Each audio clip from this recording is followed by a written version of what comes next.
In 1991, Sunsoft released Batman the video game for the Sega Genesis. It was love at first sight for me. I enjoyed its simple yet fun play mechanics and its great atmosphere. It captured the look and feel of the Tim Burton movie released in 1989, nailing the villains, the locations, and the vehicles from that iconic film perfectly. So much so, I'd say it's one of the better movie-to-game adaptations of its time. And man, you can't forget about that soundtrack. My goodness, did Sunsoft's custom driver do an excellent job producing some of the best tunes this system was capable of. It made such an impression on me, I stick it at the end of all my videos. It's just so good, I feel the need to share it every chance I get. In this episode, we are going to go over why I love this game so much, discuss whether or not it holds up today, and decide if it's something you should add to your collection. I hope you guys enjoy my review of Batman the video game.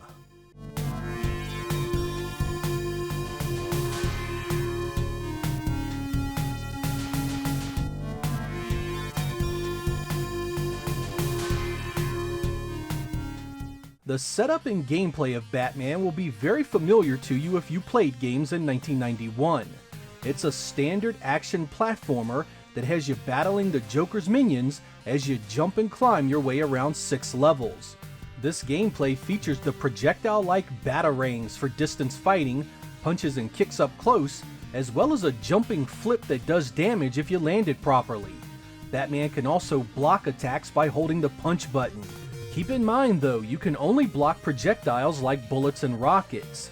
Up-close melee attacks will go right through your block and still damage you.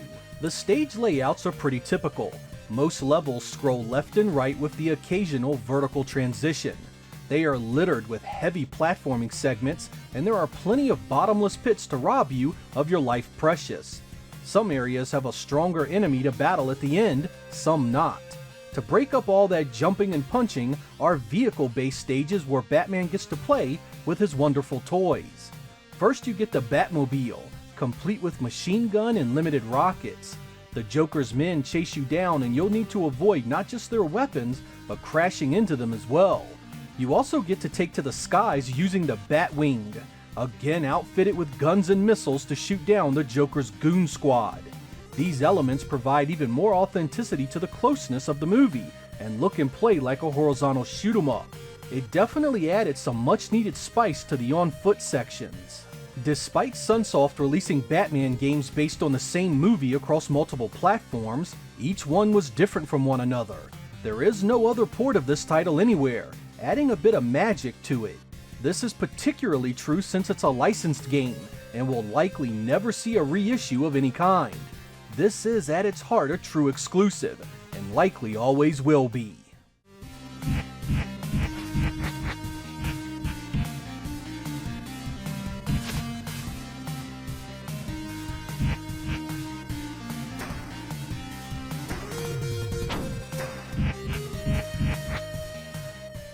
Due to some contractual obligations, this was delayed in the West. It originally launched in July of 1990 in Japan, but didn't make its way to the US until June of 1991, and Europe didn't see it until 1992, 2 years after the Japanese version. Since it was a 1990 release originally, it predictably comes on a tiny 4-meg cart. This translates into repetition in enemy assets, smaller sprites, and not a lot of stages. Don't let that make you think it's a poor-looking title, however. Graphically, Batman is a good-looking early Genesis title, especially considering the year it was first available. There are lots of nice details right from the opening stage. Dark alleys extend into the background. Street signs pass in the foreground, while a quick rain shower adds a nice environmental effect to tie it all together. Of course, it has the hilarious and inexplicable stage design that defined that generation, such as a museum that has spiked platforms and bottomless pits for some odd reason. A few later stages have some nice parallax effects as well. It does begin to reuse assets heavily, and this does hurt its overall visual presentation. What starts off as varied and well detailed ends in areas and enemies that are nearly indistinguishable the entire way.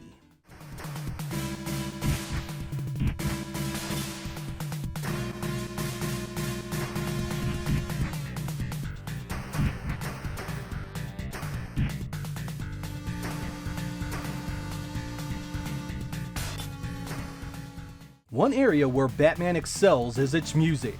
I am a fan of the electronic synth that the Genesis produces, and there are many games for it that I think sound just as good or better than anything that was available on the Super Nintendo, and this game is one of them. This soundtrack is absolutely stellar. Every single entry oozes quality and is perfectly matched to the part of the game that presents it. Whether it's the first time Batman glides down onto Gotham City streets, or whether you're blazing down the road terrorizing the Goon Squad, each melody and rhythm doesn't just sound like it belongs in the game, but stands on its own outside of it. I remember being a 16-year-old kid, headphones on, doing my homework while listening to this game's music player. It's the type of example that is given whenever anyone tries to belittle the sound hardware of the Genesis. It was composed by Naoki Kodaka, who also did scores for classics like Blaster Master, Fester's Quest, and the NES's own version of Batman. If I ever do a top 10 music episode for the Genesis, you can bet this game will be well up there. It wasn't the first time I heard great music on the platform, but it sure was one of the most memorable.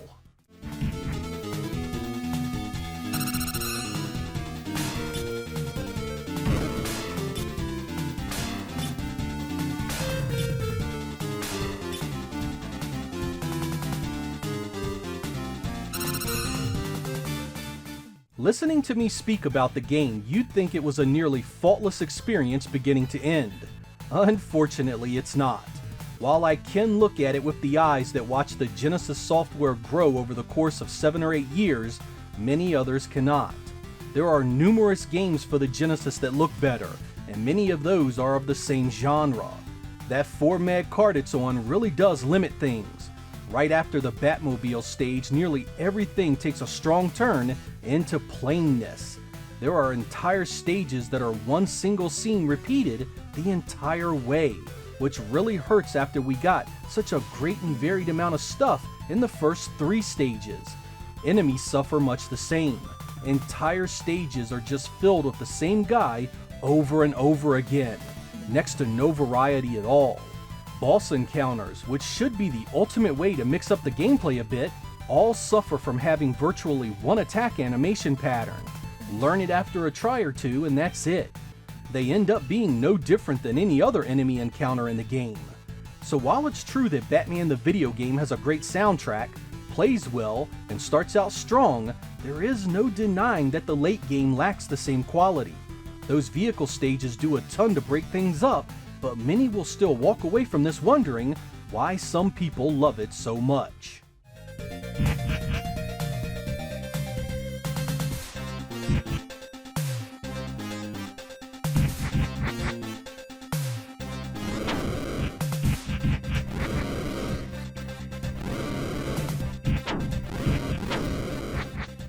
With all of that said, I still feel Batman is a great overall piece of software. It does suffer from a few things that hurt it, but once you take everything into consideration, I think the good outweighs the bad enough to say it's a winner. The soundtrack alone wins major points with me, and it's easy to pick up and play nature, makes it a good one to replay with your kids, or just sit back and relax for a night of retro goodness. Sunsoft had a way back then of taking the simplest of concepts and making them fun to play, and Batman definitely embodies that theme. It's more of an extension of their NES development than something you could say took full advantage of the 16-bit hardware it was on. But that wasn't necessarily a bad thing. Lots of early 16-bit titles could be defined as simple in one way or the other, but that made them no less a blast to play. I'm Sega Lord X, thank you guys for watching, and I will catch you next time.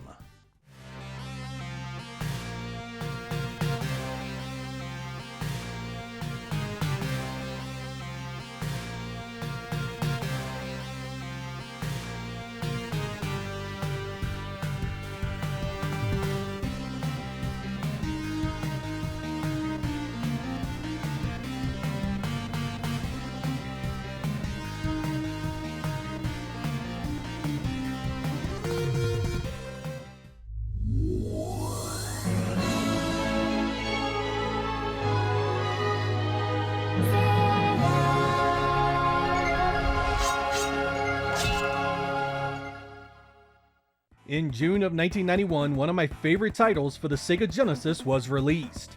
Batman was based on the 1989 Tim Burton film featuring Michael Keaton and Jack Nicholson in the leading roles.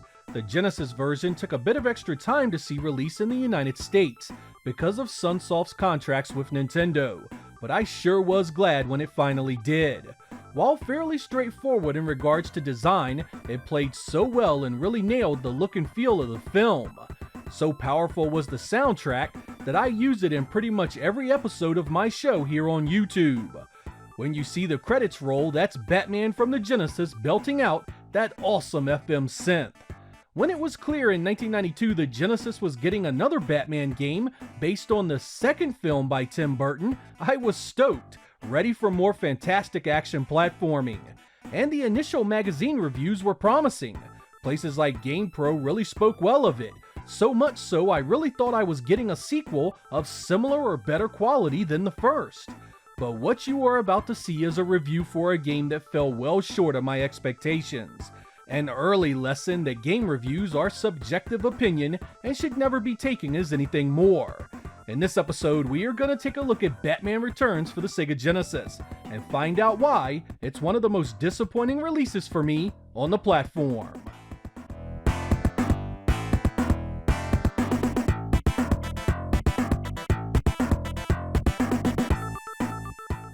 Batman Returns started life missing the release of the film by quite a bit. It made its way out in theaters in June of 1992, but the game didn't see a retail showing until October that year. Better late than never, I suppose. It was developed by Malibu Interactive under license from Sega themselves. Malibu had been known as Acme Interactive, developer of Evander Holyfield's Real Deal Boxing, so the IP appeared to be in good hands. The story follows the film pretty much to a T. The evil Penguin is setting his sights on Gotham City, so he frames Batman for murder in his bid to become mayor. As Batman, you must defeat the Penguin and his Red Triangle Gang, a bizarre cadre of circus performers running amok in the city. Batman isn't defenseless, however. Inside his utility belt, you'll find batarangs, smoke bombs, bat swarms, grappling hooks, heat-seeking batarangs, and a grappling gun.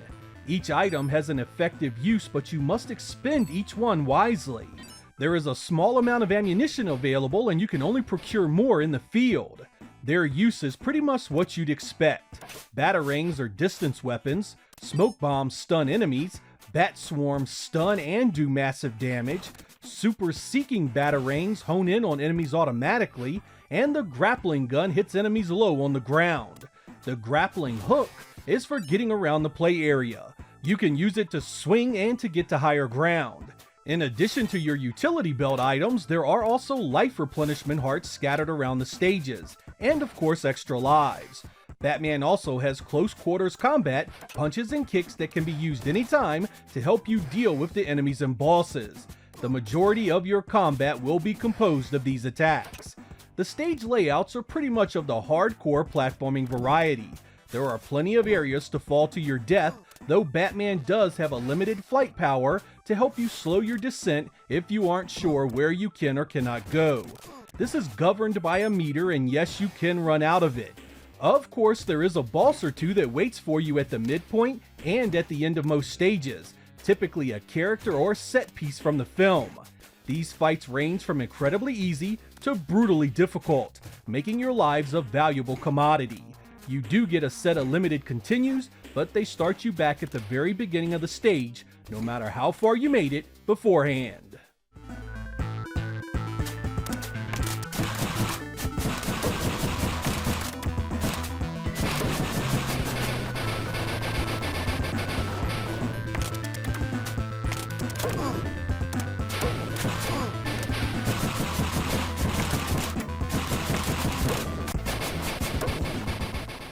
Graphically, Batman Returns is a very bland and colorless presentation. This is supposed to be Gotham at night, so you expect it to have some darker tones, but here the visuals are just dreary and lacking character at all. Some areas feel like they are literally 3 colors on the screen, repeated over and over to give you a game world that fails to do the art from the film any real justice. Even Batman himself is locked to a few shades of purple that easily get him lost against the backgrounds. The stages that do see things like multiple layers often put them either in the foreground where they block the action, or in areas where they're covered up. A cloud layer or some line scrolling would have done wonders for the setting. Things change up a bit in the late game, but overall this is just not an impressive showing on hardware that produced a game 2 years prior that is vastly superior in color and variety. There are just far too many instances where things remain shockingly simple. You will play entire stages that make 8-bit Master System games look stunning in comparison. The disappointment also seeps into the animation. Batman walks funny, most enemies repeat the same few frames over and over, and the backgrounds have almost nothing going of interest. In fact, this one is missing any real animation at all in the city around you. It's utterly lifeless, almost as if the entire thing is playing out on a low-budget stage at your local playhouse. You could level some of the same sentiments at the original Sunsoft effort, but at least that one has the excuse at being only 4 megabits in size. Batman Returns is a full 8 megabits, the same space seen in the likes of Strider and Shinobi 3. And let me assure you, my friends, Shinobi 3 this is not when it comes to visuals.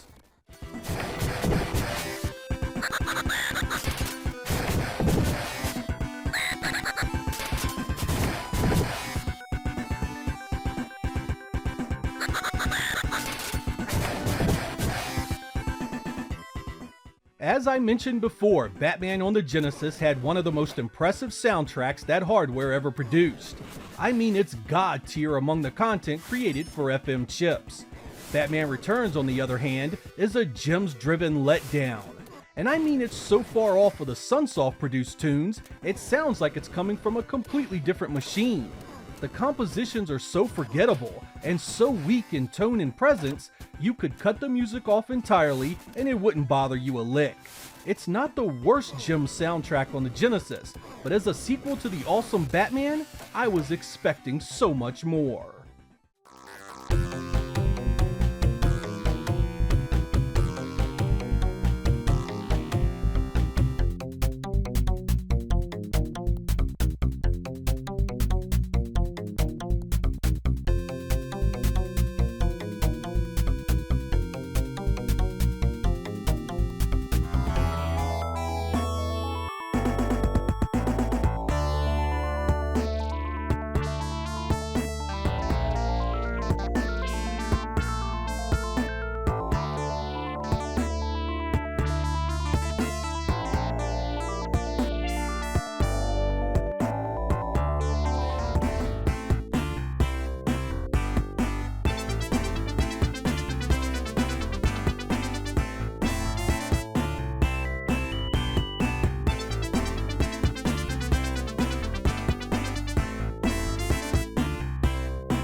The real issue with Batman Returns doesn't really manifest itself until you spend a little time with its gameplay. There's nothing complicated here, and even the difficulty can be easily handled with a little trial and error. Each stage is basically set up no different than most of the other action platformers you've played on the Genesis. Enemies are placed around the stage to stop you, and you need to learn where they are and the best way to deal with them. That's it. But where this one fails mainly is in the interaction with those enemies. Hit detection is an absolute joke. You can be hit an inch outside of your sprite by some attacks. The enemy placement is also cheap as hell. Usually these guys are just off screen above or below you, waiting in the perfect spot to get in a few hits before you can react. This forces you to play tag with the bad guys by waiting for their vulnerable frames. I suppose this would be okay if this were something else, but this is Batman for God's sake, and running from standard enemies the entire game so you can hit them when they stop flying, jumping, and flipping grows old really fast. Any melee aggression you show typically results in damage you regret, especially when you first start playing. This extends to many of the boss encounters as well. A number of these battles are dictated by invincible animation frames that either has Batman running away looking for openings, or just saying screw it and pounding that attack button, throwing all strategy out the window. Again, this might have been okay if the hit detection wasn't so awful, but you're gonna eat a ton of damage and or deaths figuring it out.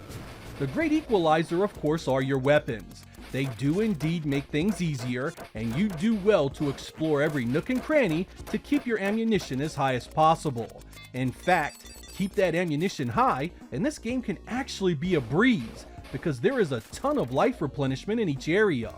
This isn't a long game either. There are 5 main stages, with each one having a few short areas within. I was able to beat it for this capture just using a single continue, and I haven't played the thing seriously since 1992. The main question is, can you deal with the poor hit detection long enough to get good at it? That answer is going to vary person to person and divide up many of you between 2 camps. Some will deal with it and feel rewarded for the journey. Others will quickly grow tired of the design and relegate this one to the back burner, never touching it again.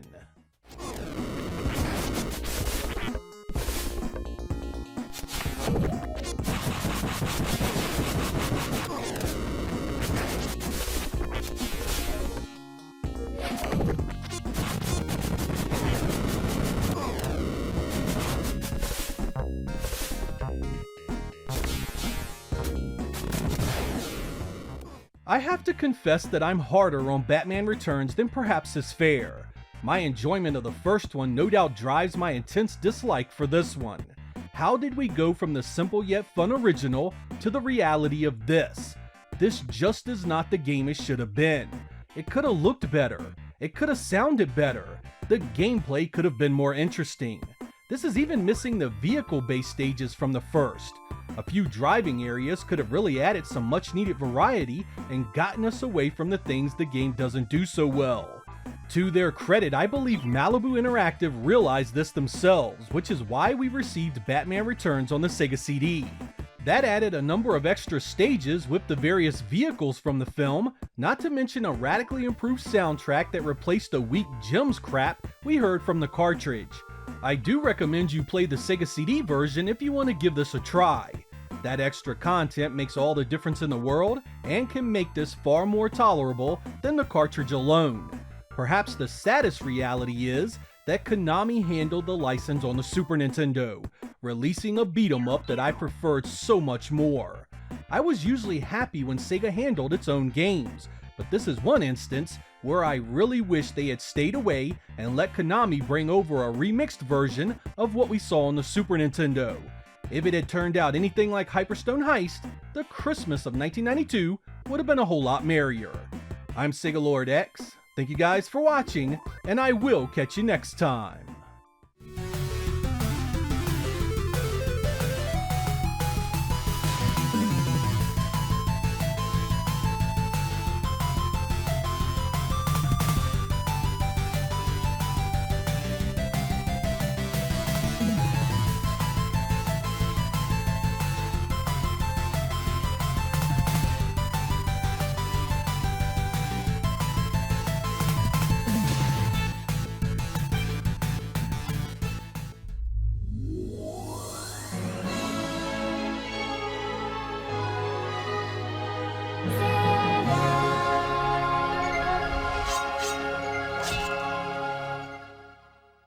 In October of 1992, Sega published Batman Returns for the Genesis.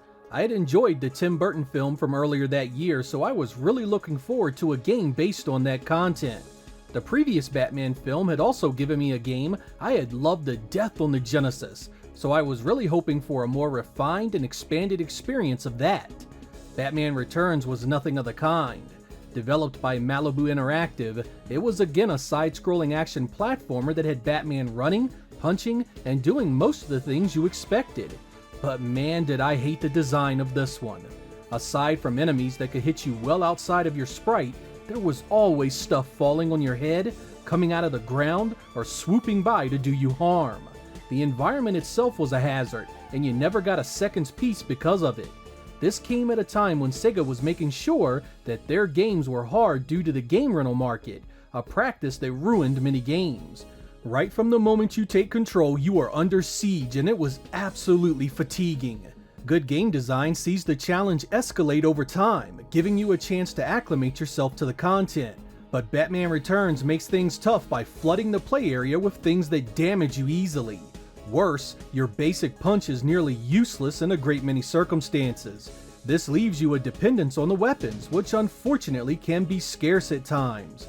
Contending with all this could have been tolerable if the hit detection wasn't so bad, but it's just awful. Some things can hit you half an inch outside your character, which just adds to the frustration. Your weapons are limited and often ineffective against bosses, so there's no fun in those either. The stage design is so bad, there were no less than 3 times in this game that I genuinely had no idea what to do. I had to die countless times, with limited continues mind you, just to understand where to go. Batman Returns was also one hell of an ugly game. Batman is supposed to be dark, but good lord is this a dithered mess. You get about 4 shades of purple across the entire screen, including Batman himself. And that music, oh man, the music. Here is Gems in all its farting glory. The funny thing is that publications actually loved this, giving it some very decent reviews. Not me, however. I despise it on every level, a game Sega should be ashamed of. It was nowhere near as good as Konami's Super Nintendo version, which was a beat-em-up that actually looked, sounded, and played great. When it was announced the Sega CD version was coming the following year, I wanted no part of it. The last thing I needed was more of this travesty with a new soundtrack.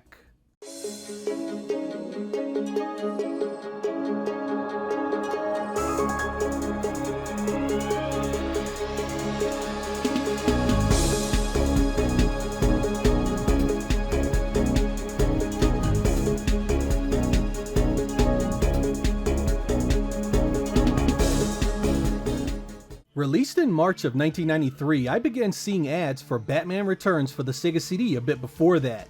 Instead of the same shitty game I had played before, it spoke about 3D action and had screenshots of third-person car combat. I didn't want to get my hopes up, but perhaps there was something more to this version after all. When I did get my hands on it, I was met with both the best and the worst of the Sega CD platform. My original fears of the cartridge being dumped with a CD soundtrack were confirmed. Sega had done just that. Same crappy graphics, same crappy gameplay. But Sega and Malibu Interactive had also done something you typically didn't see on the Sega CD. Instead of a bonus level here and there, they had actually created an entirely new combat racing game for this release. Even more impressive was that they took advantage of all that extra hardware in the unit. That's right. A game that finally showed off just what the Sega CD was capable of.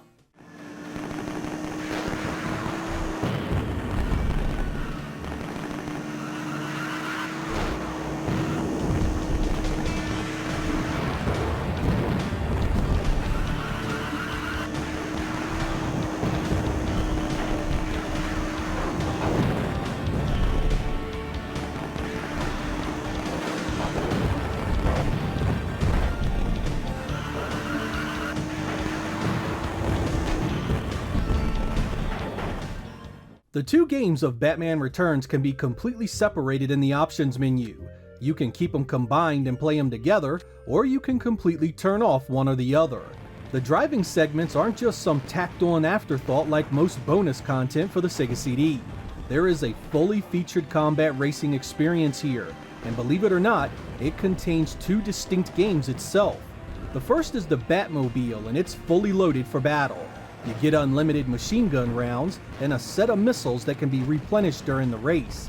Basically, you must fight your way through a series of rounds that present you with a predetermined number of enemies to kill. Survive and you'll move on to the next round, get some life back, and fight on.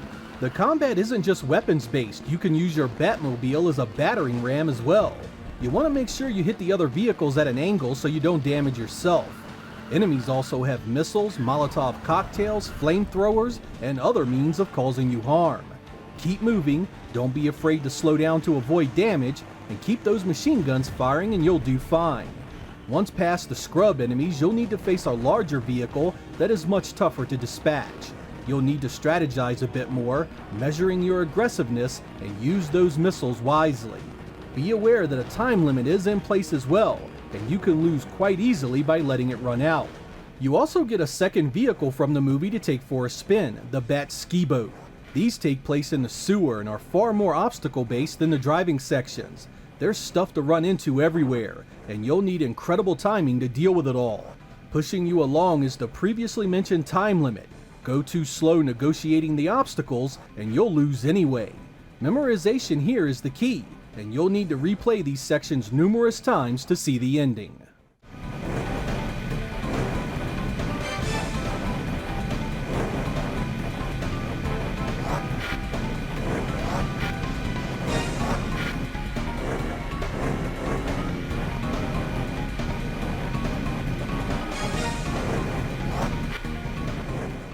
I said earlier that I thought the side-scrolling sections were ugly, and they absolutely are. You couldn't have used the Genesis color palette any worse here, resulting in one of the worst looking games of that year.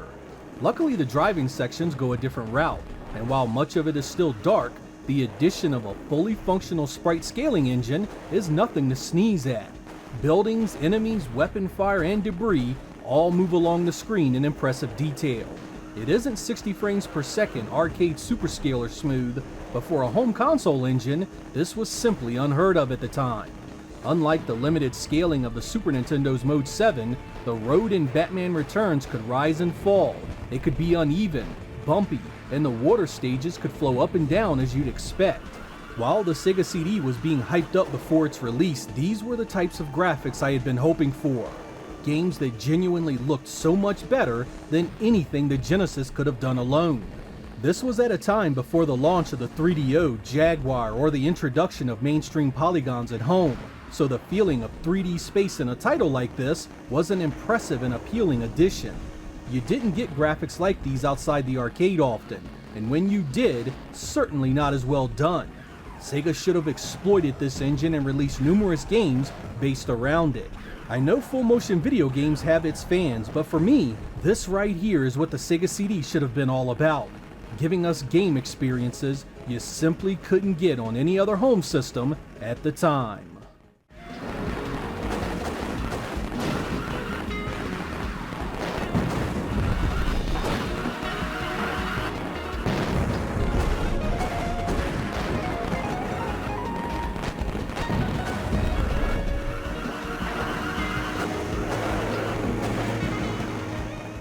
One of the improvements in the Sega CD version beyond the driving segments was the brand new soundtrack. Sega brought in Spencer Nielsen to do the honors, who completely reworked the feeling of every entry. This new music wasn't just for the new content either, it also replaced the gem stuff for the side-scrolling game. It's a major improvement all the way around and sounds so much better. I particularly like the rock-inspired stuff while you do battle in the Batmobile. It really adds to the excitement and hypes you up like crazy. There are a ton of good ones to share with you, but here are a few of my favorites.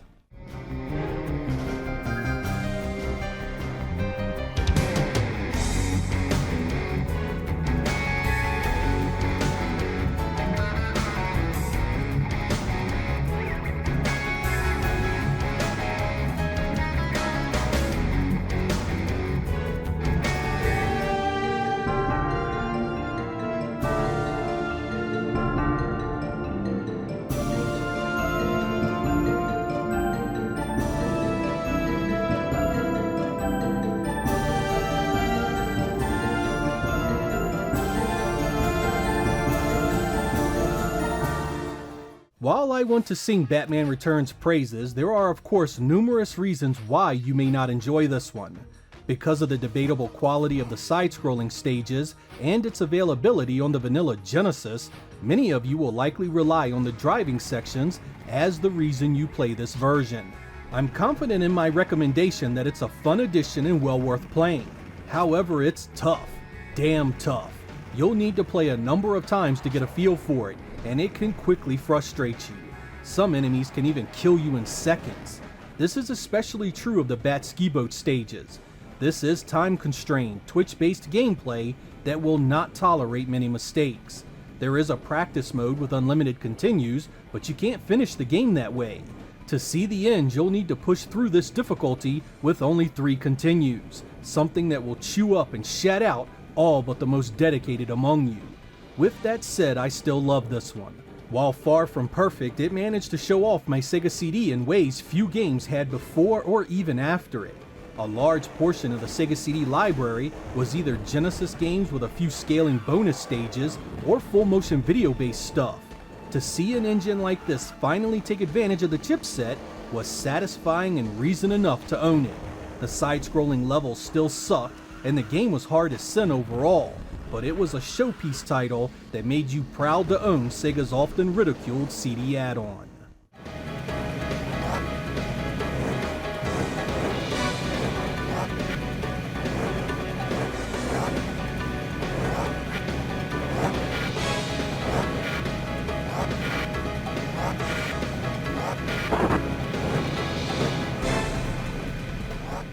So then, is the verdict a must-own? No, it's not. For fans of the Genesis version, you're fine owning just that one. Same gameplay, same graphics. For those wanting to see what the Sega CD could do with sprite and background scaling, this is definitely worth firing up on an emulator or FPGA device.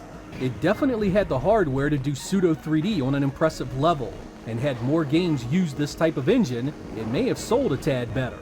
Recommending that you run out and buy a complete copy is a hard sell, however. In recent years, the price has really gone up. The US version complete in box can be around $100 these days. While I like the game and have some great memories of it, that's just too much for what it offers. If you're content on owning just a disc-only option, you can get that for a lot cheaper. Sega CD ownership was a roller coaster ride with ups and downs. There were a lot of disappointments to be sure, but every so often, software like this really helped justify the purchase and your devotion. It was similar to the Saturn in that respect. When things went wrong, it could make for a disheartening experience, but when something went right, hot damn was it a heck of a time. That pretty much sums up Batman Returns, an imperfect showpiece on a system with tons of potential that could have and should have been so much better. I'm Sega Lord X. Thank you guys for watching, and I will catch you next time.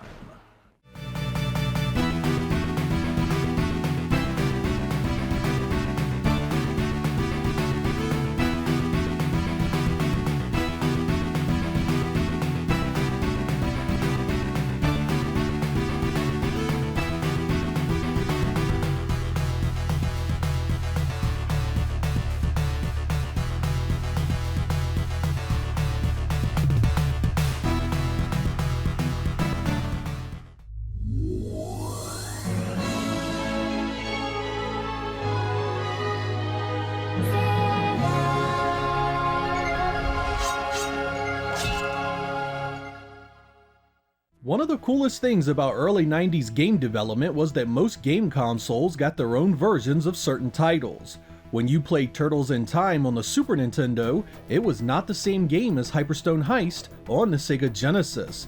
When you played Aladdin on one, it was a completely different game on the other. Heck, even when something as simple as an arcade port came along like Mortal Kombat, the differences in hardware and developers meant the two games looked and sounded nothing alike. This type of thing also happened with the games based on the Adventures of Batman and Robin animated series. The Super Nintendo version launched in 1994 and was developed by Konami. This was a single-player side-scrolling action adventure that actually had Batman not just beating up bad guys, but also using his gadgets for some detective work. It was a solid game that stayed true to the show and its art style. Sega scored the Batman and Robin license for its hardware, and they set forth to make unique games for nearly every platform they had. The Sega CD version was actually a forward-scrolling combat racer that pitted you against Gotham's worst criminals while piloting the Batmobile and Batwing.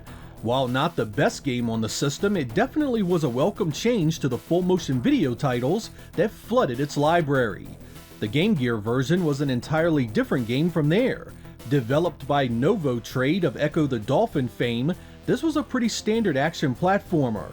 It's slow and clunky with a terribly choppy pace, but I wouldn't call it a terrible game when compared to its portable contemporaries. It actually had incredible color and detail for an 8-bit release, and the art stayed quite faithful to the TV show. It came on a 4 megabit cartridge and actually has quite a few stages. But among these Sega releases, it's the Sega Genesis version that often garners the most attention. Developed by Clockwork Tortoise, a startup made by former Malibu Interactive employees that had worked on Batman Returns previously, it was released in June of 1995. It too was a completely different game using the license of the TV show. It was a run and gun that was extremely difficult, and it had some of the best special effects I've ever seen on the platform. In this episode, we are going to take a look at it, see if it's as good as you've heard, and talk about whether it's worth playing today. I hope you guys enjoy my review of The Adventures of Batman and Robin for the Sega Genesis.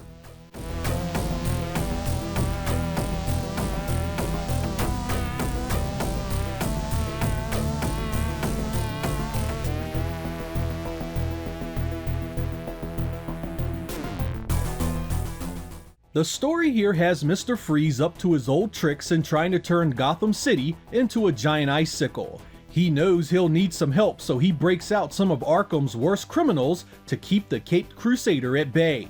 The opening cinematics are gorgeous and really keep in line with the art from the TV show. From there, you get to choose either Batman or Robin in a single-player game, or you can run as both in two-player co-op. As I mentioned earlier, The Adventures of Batman and Robin on the Sega Genesis is a run and gun loaded with action. Rarely do you get a breather where you can just stop and have no enemies attacking you. There is a constant bombardment that never lets you rest, never lets you get your bearings, and always keeps you moving. To combat this onslaught, Batman and his sidekick Robin have a few different weapons to employ. There are batarangs, shurikens, and bolas. These are represented by the blue, red, and green disc icons you can pick up during gameplay. These discs do cycle in color so you can choose which one you want. With each one you collect, your weapon power goes up, typically increasing the size or spread to hit more enemies per shot. Your attack also comes with a charge meter that determines its damage potential. Rapid fire means your attacks are weak, but wait for a full charge and you'll do much more damage. Also collectible are skulls, which destroy everything on the screen, a supercharger, which allows your meter to fill up much quicker, and extra lives. Also important are the appearance of blue hearts, which do restore your life. Being able to survive for extended periods of time requires you to know when and where the blue hearts will appear, and your quickness to collect them before they fly off the screen. This one also isn't just a side-scrolling shooter in the strictest sense. There are also overhead flying levels that are much more akin to a traditional shoot-'em-up. Like the run and gun segments, enemies and their attacks flood the screen and keep you basically running for your life the entire way. Boss encounters are varied and extremely challenging themselves, often needing many play sessions to master. The Adventures of Batman and Robin only has 4 levels, each one having you face the Joker, Two-Face, the Mad Hatter, and Mr. Freeze in that order. Fortunately, each level is loaded with 3 to 5 stages and multiple boss fights. It makes for one heck of an unforgiving challenge that promises a ton of replay value if you want to see the ending.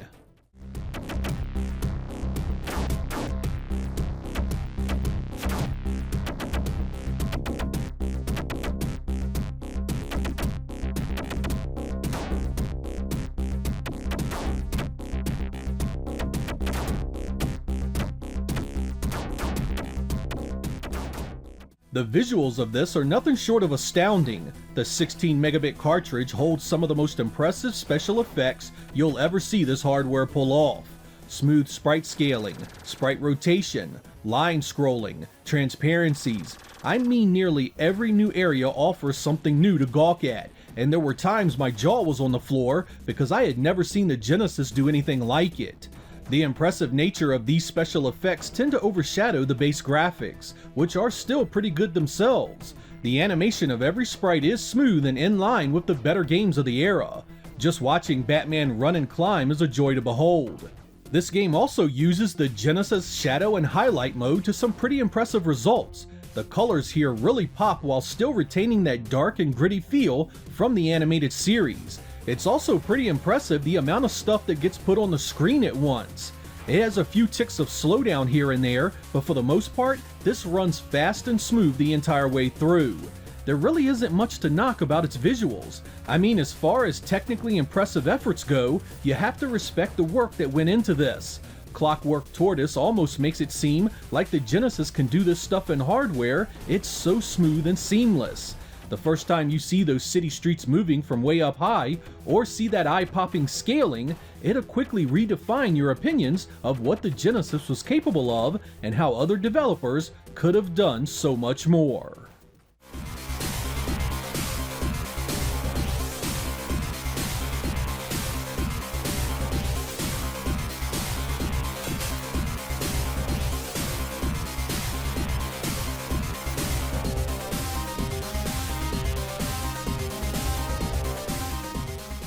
The composer for The Adventures of Batman and Robin was Jesper Kyd, and he fills this one with some pretty hardcore tunes. I really dig some of it, but there are some entries that come off a tad too abrasive. I think that this is a soundtrack that will have people that love it, and will have those that can't stand it. It sort of reminds me of Streets of Rage 3, honestly, and your taste in this stuff is going to have a pretty profound effect on your enjoyment of it. Let's have a listen and see what you think.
Before I say another word, let's address the elephant in the room, the difficulty.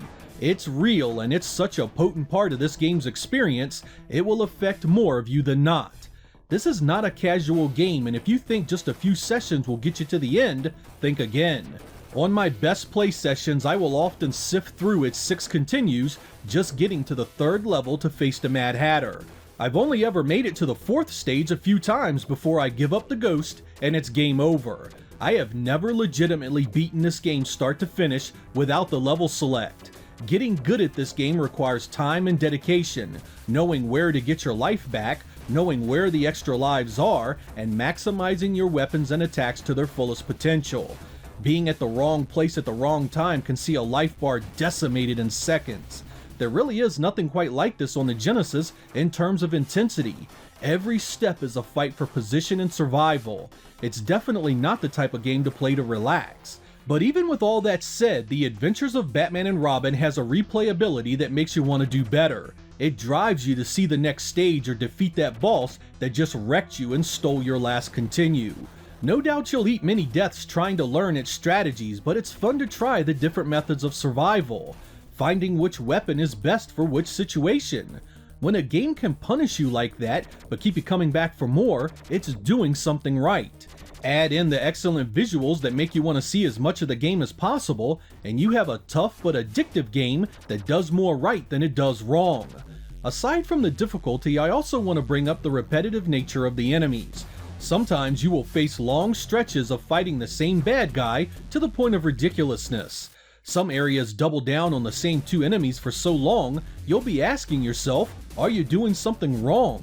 Combined with the difficulty, many will throw their hands up in disgust because this is simply just too much. But if you give it your best, you'll definitely be rewarded with a title that gives back just as much as it takes.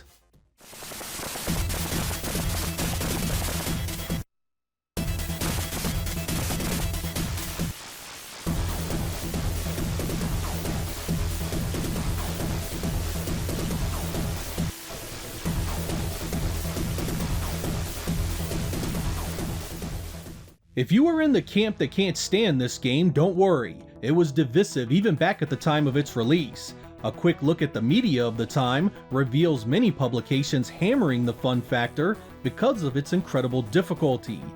Electronic Gaming Monthly praised its action and visuals, but came down hard on its difficulty and repetitive enemies. GamePro pretty much did the same, even going so far as to bemoan the audio as well. Game players loved the graphics, but pretty much destroyed it in every other category. Next Generation absolutely eviscerated it with a 1-star review, making it sound like the worst game ever made. And before you go on about Next Generation being down on two-dimensional games, they gave the Flintstones on the Super Nintendo 3 stars in the same magazine. Even the usually friendly Sega Pro was lukewarm to it, and made it clear they were expecting more.